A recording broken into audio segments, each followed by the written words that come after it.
Hi, we're here on the second day of spring. Everything's blooming outside. My garden is growing. We've got all kinds of fresh things in the market. So today we're going to do something springish. No more chowders, no more gumbos. We've stopped for a while. I know a lot of you have missed my videos. It's because I've been working. So we had to put those on hold for a little while, but we'll get back to it. So today the pasta that we're doing is going to be a linguine with sea scallops and bell pepper, walnuts, and bacon. So I'm going to tell you the prep work first, and then we'll stop the video and I'll come back later and finish it off. First of all, you're going to want to have some sea scallops. I have about 12 ounces of the small scallops, not the large ones, but the small ones.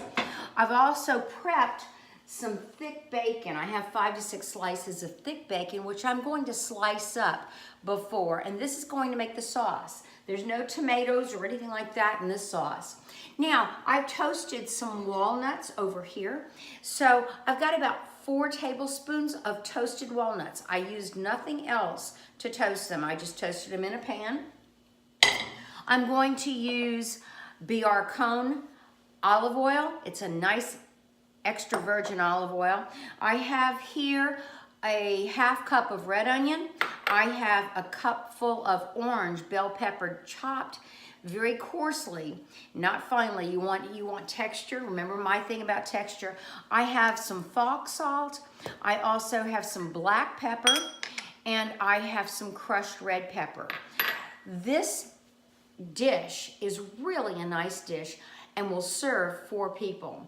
There's no cheese in it, there's no tomatoes in it, so it's a different type of pasta dish. All of these ingredients will make the sauce. We'll do the linguine later, and then we'll toss it all together and come back and let you know how it tastes. So anyway, stay tuned.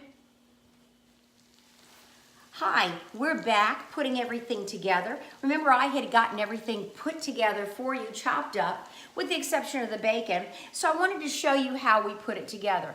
First of all, I sauteed the red onion in 6 tablespoons of the olive oil in this large saute pan. So we got the red onion nice and tender. It took about 5 minutes.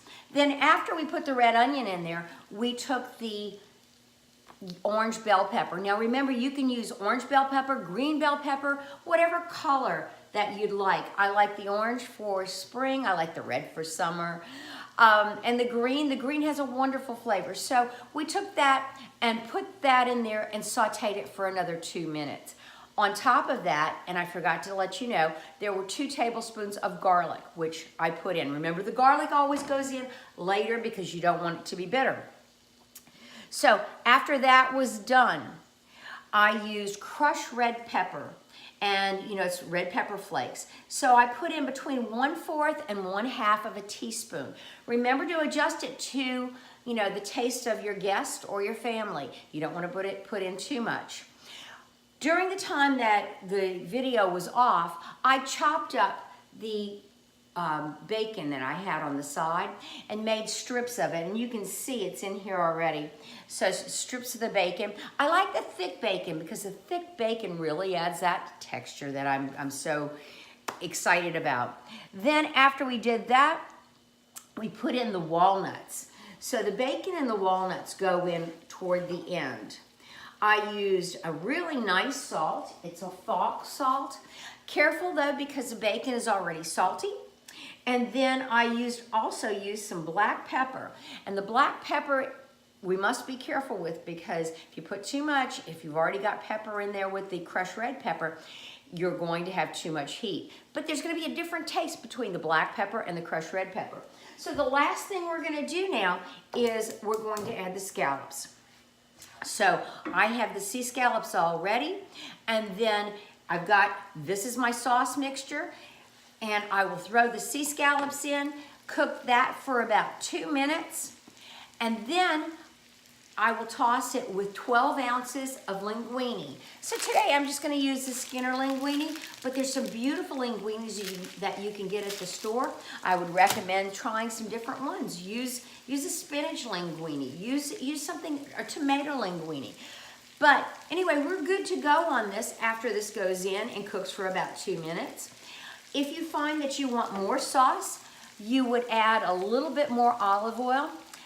This pasta dish does not call for cheese or cream or any of those things, so you're ready to go after you've mixed everything up with your linguine. Toss it with your linguine and serve some nice warm bread on the side, maybe a good glass of wine or 2 or 3. So enjoy your pasta. Thank you for tuning in. Bye.